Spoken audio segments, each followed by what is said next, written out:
Nah, itu kami mohon Tuhan memberkati kami pada hari ini. Roh-Mu yang kudus menaruh firman itu menjadi daging di dalam hidup kami dan kehidupan kami sepanjang masa. Inilah doa kami dalam nama Yesus Kristus Tuhan kami. Amin. Shalom.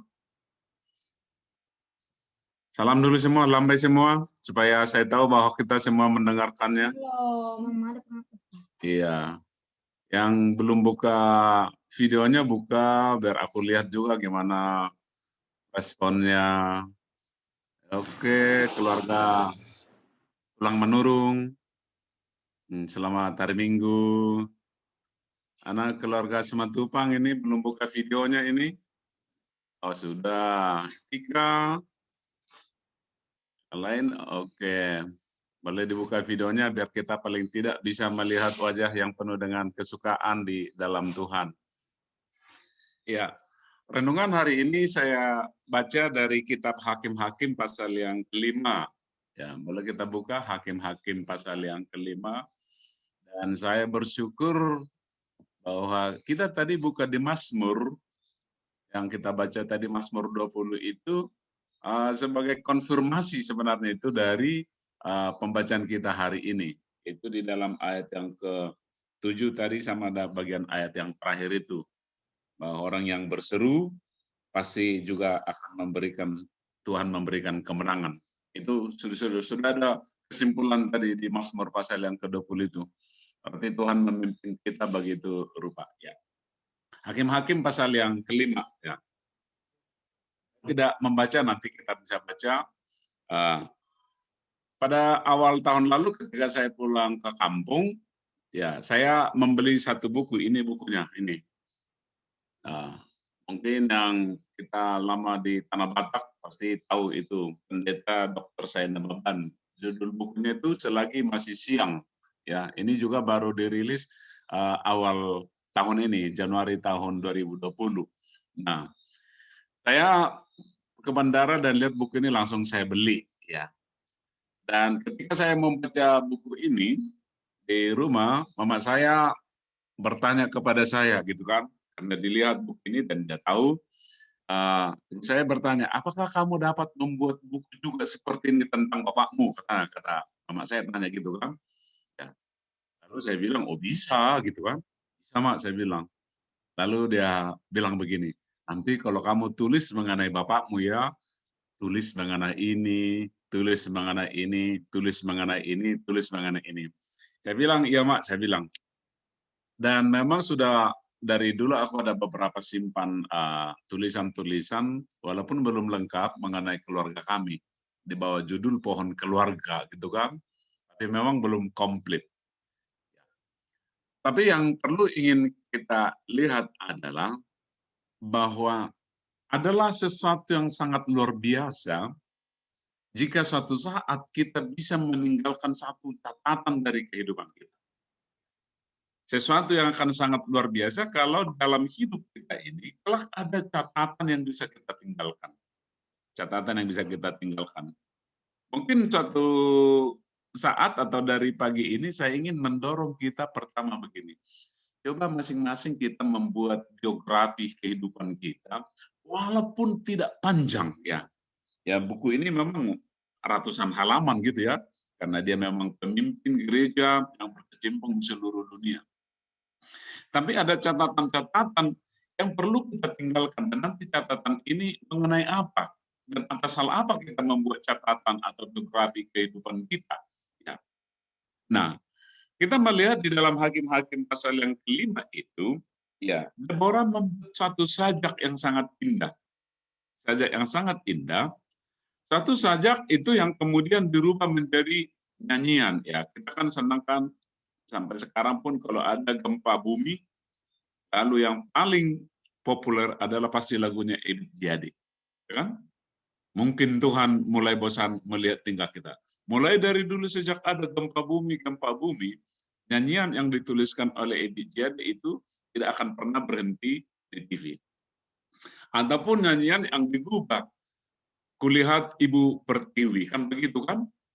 sedang bersenduh hatilah, sedang menangis begitu. Itu kan nyanyian dan itu diulangi ya. Nah, Deborah itu menuliskan satu saja dan yang menjadi satu nyanyian adalah karena suatu ketaatan dia terhadap perintah Tuhan. Hal itu bisa kita lihat di dalam pasal yang keempat ya. Kalau di dalam pasal yang keempat itu dia memanggil Barak lalu meminta tolong pergi berperang karena sudah ada perintah Tuhan. Ya, sudah ada perintah Tuhan. Dan ketika mereka di dalam kemenangan seperti yang kita baca tadi di dalam Mazmur itu, Mazmur 20 itu, di dalam ayat terakhir kan 10 orang yang berseru kepada Tuhan, di dalam ayat 7 pasti diberikan kemenangan. Nah, pasti diberikan kemenangan. Nah, mari kita melihat di dalam bagian ini apa yang ingin kita belajar dari kitab Deborah, supaya kelak juga bagi kita ada satu kisah atau nyanyian yang indah yang kita tinggalkan. Yang pertama adalah orang yang menyerahkan dirinya dalam pekerjaan Tuhan, kelak akan menjadi pemuji bagi Tuhan. Itu sudah hal yang pasti. Amin, Bapak Ibu. Ya, orang yang menyerahkan dirinya dalam pekerjaan Tuhan, kelak akan menjadi pemuji bagi Tuhan. Ya, Deborah dia dengan kerelaan hati untuk mendampingi Barak dalam peperangan ya.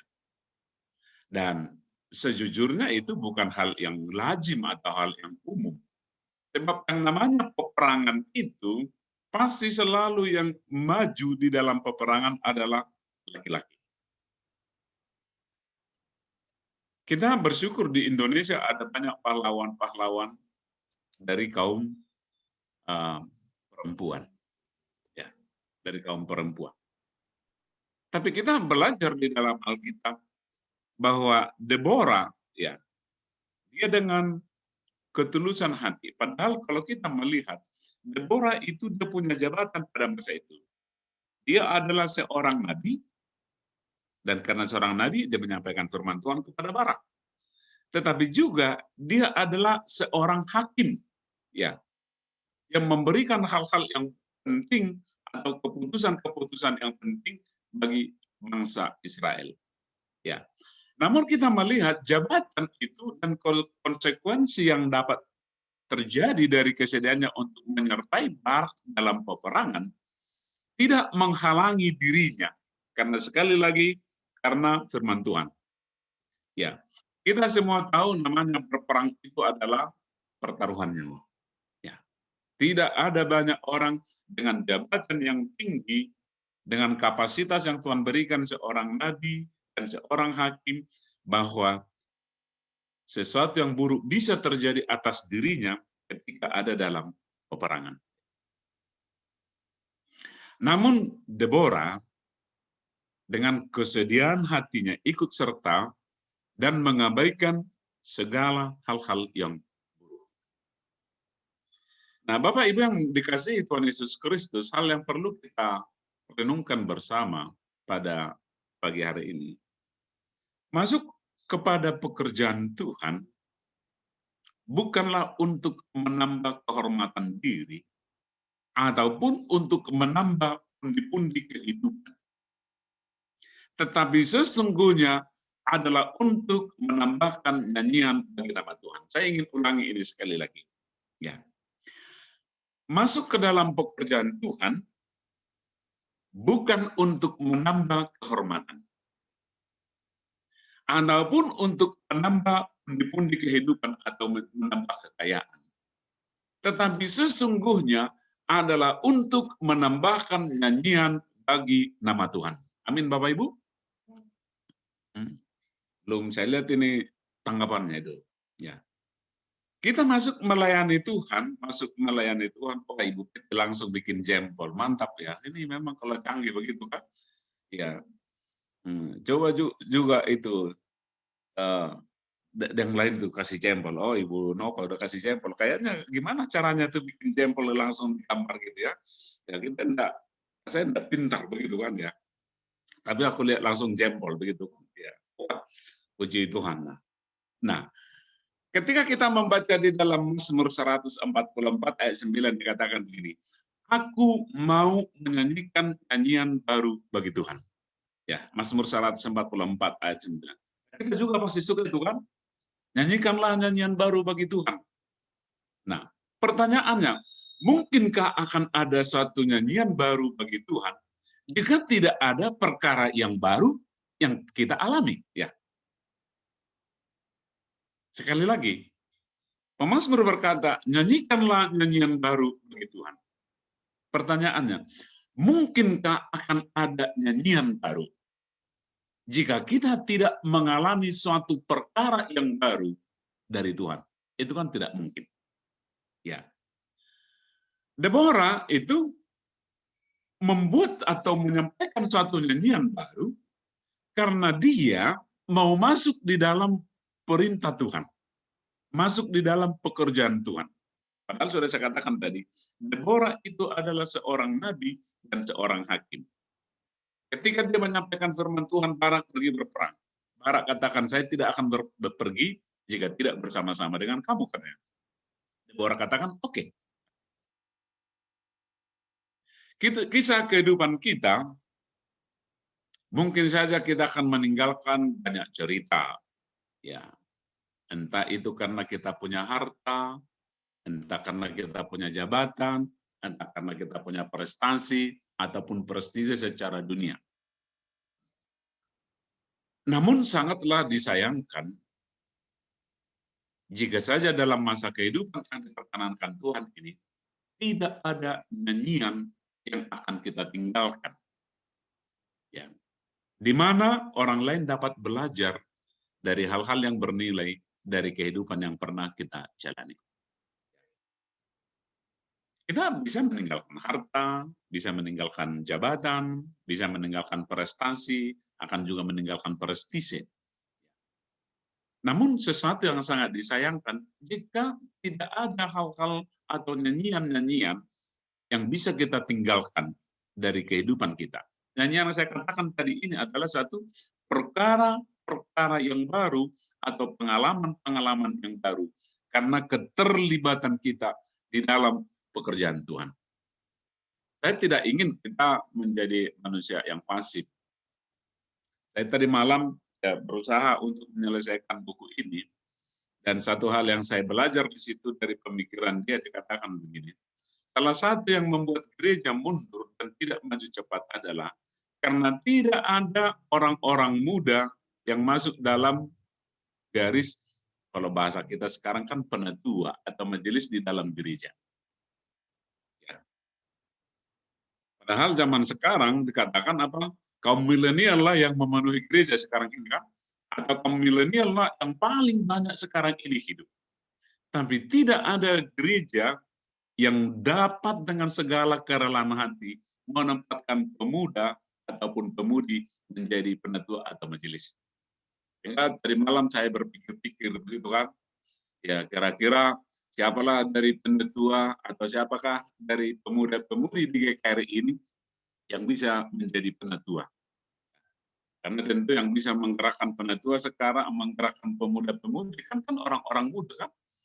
Coba orang-orang muda kita, sebentar kami mau kumpul di mana? Di rumahnya Miss Petty. Kenapa? Ada ulang tahun. Pemuda-pemudi kan cepat kan? Saya saja kalau diajak ulang tahun, ya udahlah kalian yang pergi ke sana kan begitu kan? Kita rindu bahwa pemuda-pemudi kita pun kelak meninggalkan nyanyian-nyanyian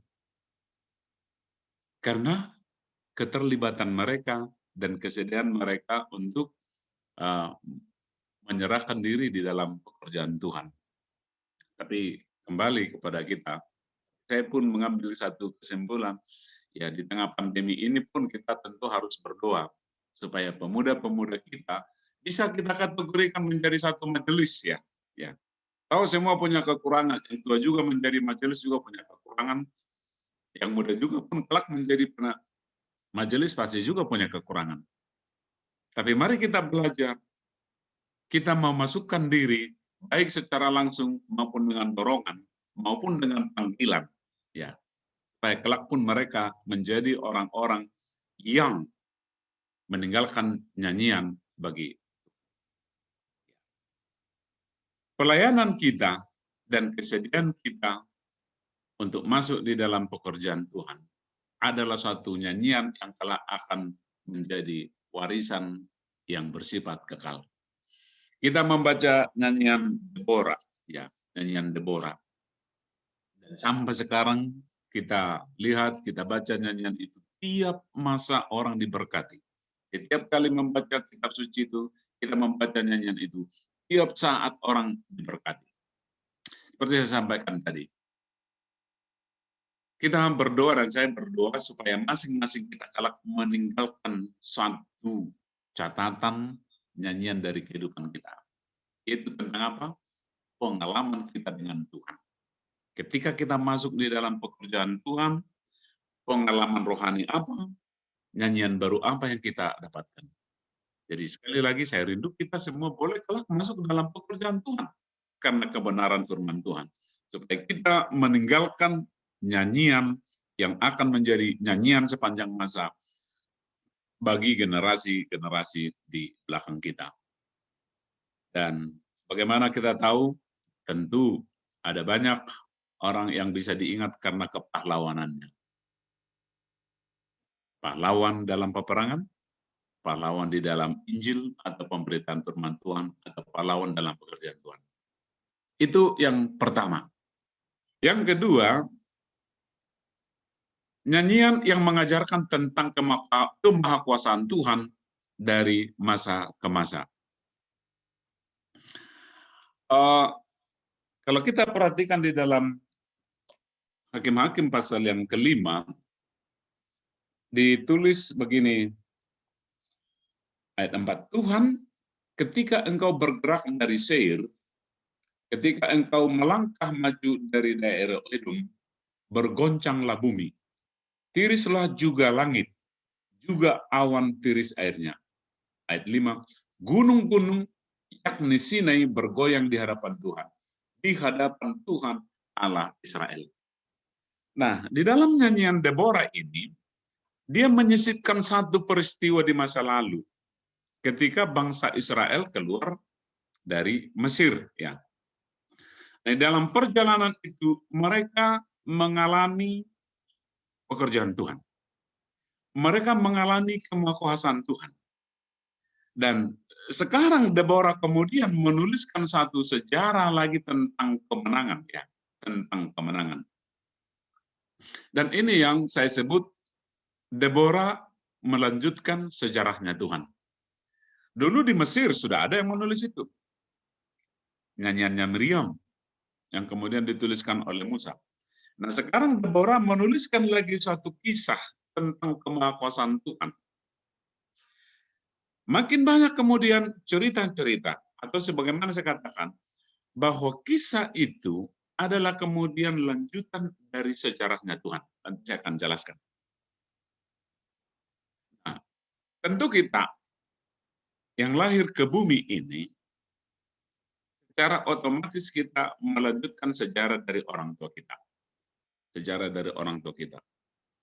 Saya lama punya cita-cita, kalau mungkin ya, di rumah kami itu, foto dari semua anak bapak saya itu lengkap. Ya. Saya setiap kali pulang ke rumah, saya selalu lihat begini, dinding rumah kami itu. Ya. Ibu kan tahu kami ini kan 16 bersaudara kan. Saya rindu foto dari anak-anaknya 16 bersaudara itu ada di sana, kemudian bersama anak mantu, kemudian bersama dengan cucu-cucu. Nah, kalau itu semua ada, pasti terpenuhi semua dinding itu dengan foto-foto keluarga. Nah, suatu saat kalau orang datang ke sana, dia lihat, oh ini bapak saya, ini. Kemudian akan menjadi suatu kisah yang berkelanjutan. Iya, kita semua hadir ke bumi ini, kehendak Tuhan adalah kita menjadi pembawa sejarah yang baik. Sejarah yang baik. Kehadiran setiap orang percaya, sebagaimana dikatakan oleh penulis Injil, di Yohanes 1 ayat 13 dikatakan begini, bahwa kita lahir itu tidak pernah karena keinginan laki-laki, tetapi itu adalah atas penetapan Tuhan. Itu Yohanes 1 ayat 13. Jadi setiap kita yang lahir di bumi ini, itu tidak pernah karena keinginan laki-laki, tetapi atas penetapan Tuhan. Kalau mau sederhananya begini, kita menikah, lalu Tuhan memberikan anak, itu adalah penetapan Tuhan. Itu bukan semata-mata karena jatuh cinta. Amin, Bapak Ibu. Ya, benar Pak Tanjung. Amin, Pak Tanjung. Ya. Jempol dulu Pak Tanjung. Mantap gitu kan. Ya. Semua kita yang lahir di bumi ini sebagaimana kata Yohanes atau dalam Yohanes 1:13 itu bukan karena kehendak, karena keinginan laki-laki. Tetapi itu adalah karena ketetapan Tuhan. Itu harus menjadi pegangan bagi kita. Kita ada di bumi ini karena penetapan Tuhan. Ya, karena penetapan Tuhan. Kita tidak perlu menangisi masa lalu kita. Tetapi kita sekarang ada di bumi ini, itu adalah karena penetapan Tuhan. Amin, Ibu Kaswanti. Iya, kami biasa kumpul di depan sini, tapi di samping dia akan menjumin gitu kan. Ya. Tapi kita tidak ada tangisan akan kehidupan ini. Tetapi yang ada adalah setiap orang percaya dan peran kehidupannya adalah untuk melanjutkan sejarahnya Tuhan. Sejarah yang membicarakan Tuhan dengan segala kemahakuasaannya, dan sejarah yang dapat dibaca dari generasi ke generasi. Itu yang perlu ada. Kita lahir di bumi ini adalah untuk melanjutkan sejarahnya Tuhan. Saya katakan tadi sejarahnya Tuhan apa? Orang Israel keluar dari Mesir. Mereka mengalami perbuatan yang ajaib. Miriam menuliskan lagu. Deborah masuk kepada peperangan. Lalu mereka menang, lalu dia menuliskan lagu. Maka demikian juga dengan kita. Kita masuk ke bumi ini. Seperti saya katakan tadi bagian pertama, kita masuk ke dalam pekerjaan Tuhan. Tujuannya adalah yang pasti satu, kita akan menjadi pemuji bagi Tuhan. Tetapi juga di dalamnya adalah kita akan meneruskan atau menuliskan sejarahnya Tuhan. Amin, Bapak Ibu. Amin, Ibu Nova. Soalnya Ibu Nova yang paling mangguk-mangguk ini, saya lihat ini. Paling mangguk-mangguk ini. Lizzie juga nanti akan meneruskan sejarahnya Tuhan. Kan begitu kan? Ya. Setiap kita lahir ke bumi ini adalah untuk menuliskan sejarahnya Tuhan. Pengalaman-pengalaman kita dengan Tuhan. Nah, karena itu sekali lagi, catatan kehidupan kita mungkin saja adalah catatan yang berharga karena kepahlawanan, jabatan, harta, dan kekuasaan yang kita miliki. Namun sekali lagi, itu tidak akan pernah sebanding jika kita dalam hidup ini akan menuliskan sejarahnya Tuhan. Ya. Ada banyak tokoh yang hebat di bumi ini dan namanya sangat dihormati oleh manusia dari generasi ke generasi. Tapi sekali lagi, kehormatan mereka tidaklah pernah melebihi kehormatan dari orang-orang yang pernah ikut di dalam pekerjaan Tuhan. Sadrak, Mesak, Abednego kita tahu. Mereka tidak pernah menulis sesuatu apapun. Tetapi hidup mereka itu tertulis dengan begitu rupa. Hanya sedikit saja yang kita bisa baca tentang Sadrak, Mesak, dan Abednego. Kalau dituliskan Sadrak, Abednego, kalau sejarahnya apa? Mereka dibuang ke Mesir. Ketika di Mesir, mereka disuruh menyembah raja, tidak mau. Lalu mereka dimasukkan di perapian. Setelah itu, mereka apa? Tidak mati. Selesai, nggak sampai 2 lembar itu kan? Kalau mau dituliskan biografinya Sadrak, Mesak, dan Abednego, tidak sampai 2 lembar halaman. Tapi tidak, walaupun itu tidak begitu panjang, tapi kisah itu memberikan dampak yang luar biasa. Amin, Bapak Ibu. Ya, sekali lagi,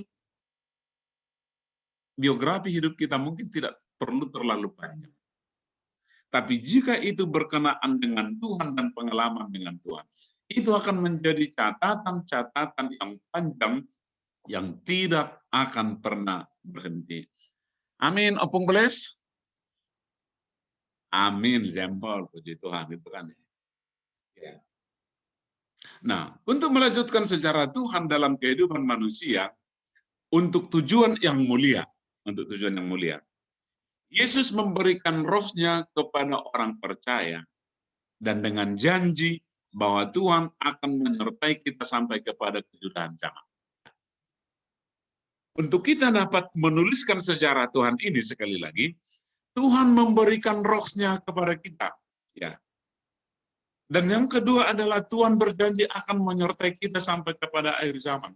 Yohanes 20 ayat 22, ketika Yesus sudah bangkit, langsung diberikan rohnya, dihembusin mereka. Matius 28 ayat 20,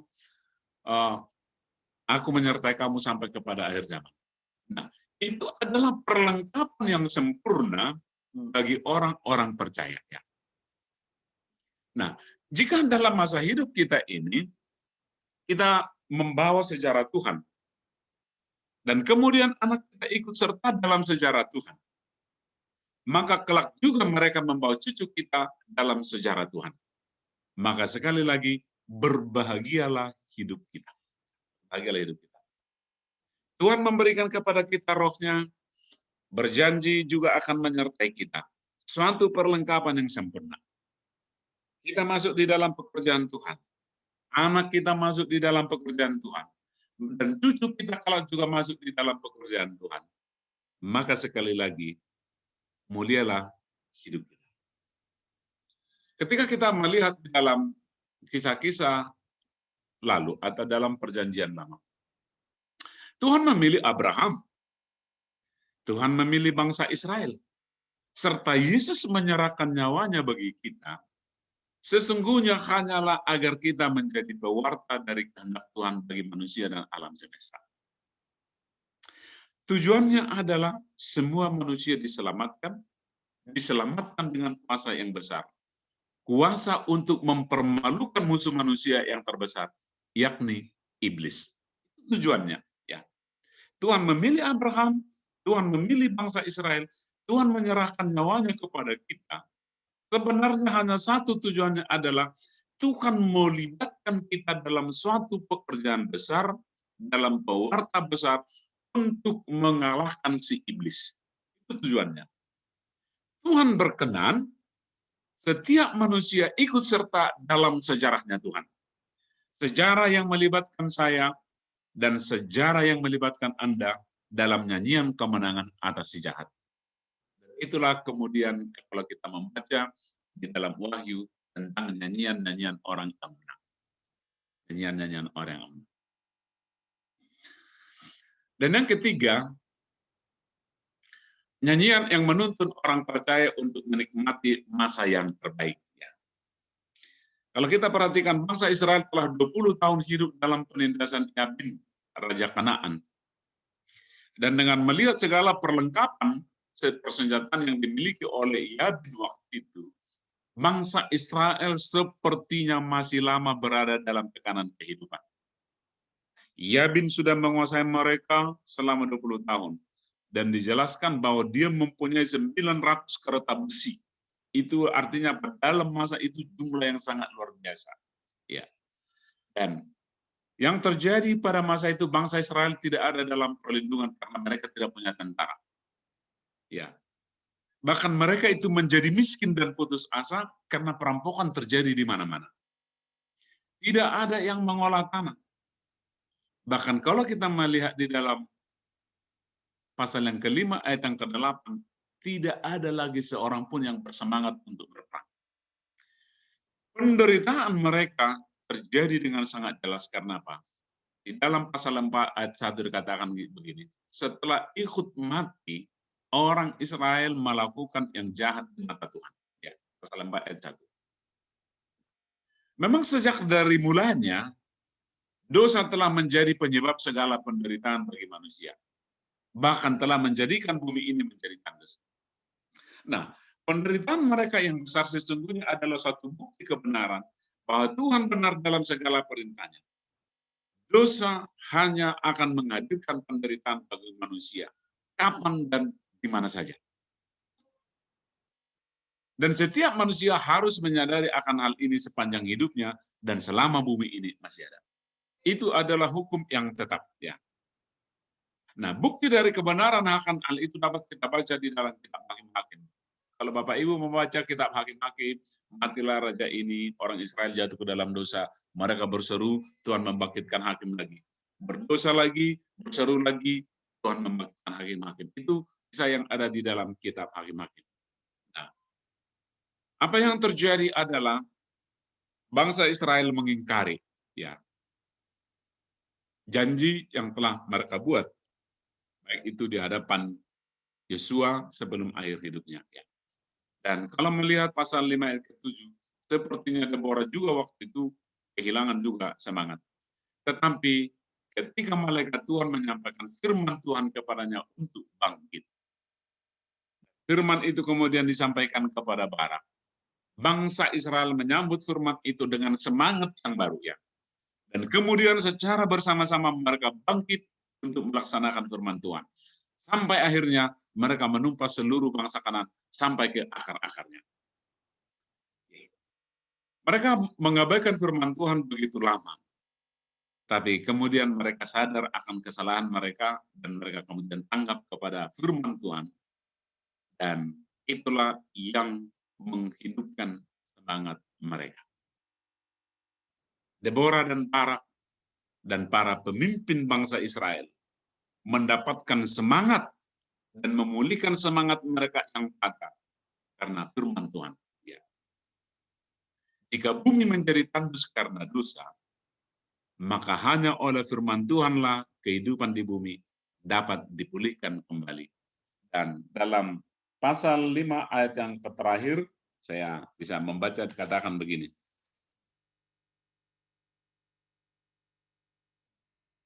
Pasal 5 ayat yang terakhir. Lalu amanlah negeri itu 40 tahun lamanya. Kata aman di sini itu bisa seperti kata Noh atau Nuah.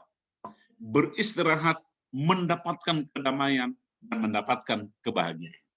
Nah, catatan ini adalah satu kesimpulan untuk menyampaikan bahwa Tuhan selalu setia dan selalu memberikan yang terbaik bagi umatnya dalam satu masa tertentu.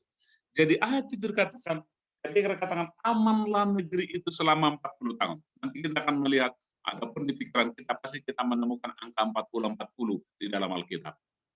Musa usia 40 tahun di Mesir, 40 tahun dia di penggembalaan, 40 tahun dia memimpin bangsa Israel. Tuhan Yesus berpuasa 40 hari. Daud memerintah 40 tahun, Salomo juga memerintah.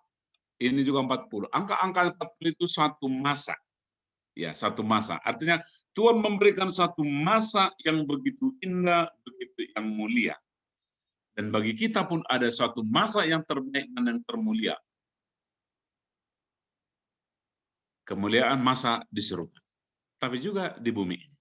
Nah, Bapak Ibu yang kekasih di dalam Tuhan Yesus, sekali lagi, mari kita menjadi orang-orang yang menuliskan sajak atau satu nyanyian bagi Tuhan. Dan pertama-tama adalah, seperti saya katakan tadi, orang yang menyerahkan dirinya dalam pekerjaan Tuhan, kelak akan menjadi pemuji bagi nama Tuhan. Itu sudah hal yang pasti. Tetapi tidak akan pernah ada satu nyanyian baru tentang Tuhan dan nyanyian kita bagi Tuhan jika kita tidak pernah ikut di dalam pekerjaan Tuhan. Karena itu, mari kita belajar untuk menjadi penyanyi atau penulis syair yang indah karena kesediaan kita terlibat dalam pekerjaan Tuhan. Kita tidak usahlah misalnya ada nanti di gereja ada tugas dengan segala apapun yang ada. Kita mau katakan ketika kita masuk di dalam pekerjaan Tuhan, sikap hati kita adalah saya mau menjadi pemuji bagi nama Tuhan. Amin bagi Bapak Ibu. Mana jempolnya semua? Ya. Ketika kita masuk di dalam pekerjaan Tuhan, hanya satu yang menjadi prinsip bagi kita. Saya mau menjadi pemuji atau memberikan nyanyian baru bagi nama Tuhan. Yang kedua, nyanyian ini adalah mengajarkan tentang kemahakuasaan Tuhan dari masa ke masa. Miriam menuliskan lagu, Deborah menuliskan lagu, Daud menuliskan lagu, bahkan orang-orang di dalam masa perjanjian baru pun menuliskan lagu baru. Itu lagunya adalah apa? Kita meneruskan sejarahnya Tuhan. Nyanyian-nyanyian baru itu adalah kita menuliskan sejarahnya Tuhan. Dan dalam sejarah Tuhan ini yang paling penting apa? Kita lahir ke bumi bukan karena kehendak laki-laki. Tetapi kita lahir ke bumi karena Tuhan ingin melibatkan kita untuk masuk di dalam sejarahnya Tuhan. Itu sejarah di mana kita menjadi orang-orang yang menjadi bagian yang akan mengalahkan si jahat.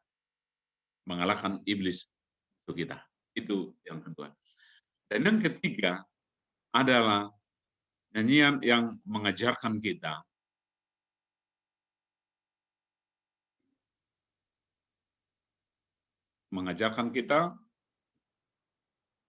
bentar, mana ini yang ketiga tadi?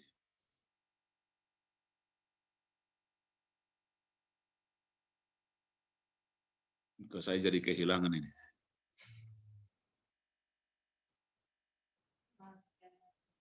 Ya, tadi mengajarkan sejarahnya Tuhan. Ya.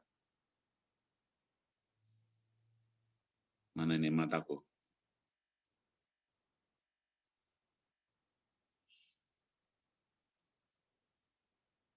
Kedua, ketiga.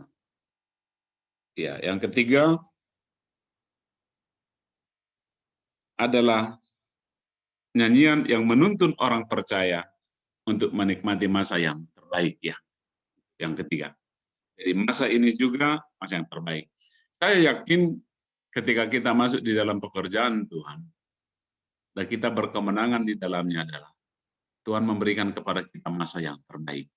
Ya, masa aman, masa nyaman. Kita boleh tetap bergumul di dalam masa pandemi hari ini.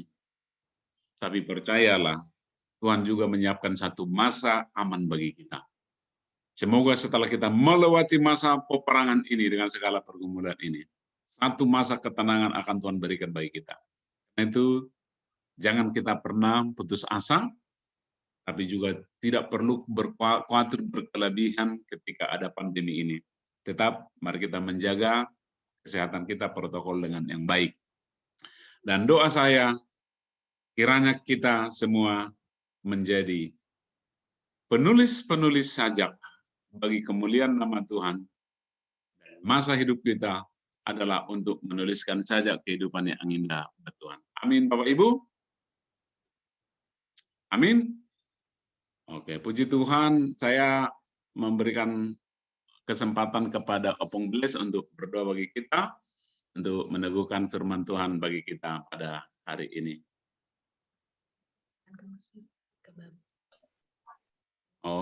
Bapak Ibu, tajuk yang dikasih Tuhan Yesus, mari kita bersatu di dalam doa. Kami mengucap syukur kepada Tuhan untuk si karunia-Mu yang memberkati kami di pagi menjelang siang hari ini. Oleh karena kasih karunia-Mu, hamba-Mu, gembala kami, Tuhan sudah menyampaikan isi hati-Mu bagi kami. Kami sangat mengucap syukur Tuhan, diberkati firman yang sangat luar biasa. Ini kami umat dan jemaat yang Tuhan gembalakan, hamba-hamba-Mu di KRI Koinonia. Tuhan, kami rindu Tuhan membangkitkan Deborah, bahkan juga membangkitkan Miriam yang membuat sajak menyanyikan pujian, lagu-lagu nyanyian baru bagi kemuliaan Namu, untuk mengagung Engkau dari masa ke masa, dan untuk menyatakan penyertaan di mana kami berada. Kami mengucap syukur Tuhan Yesus, kami mengucap syukur kiranya Tuhan membangkitkan karunia 5 Jawa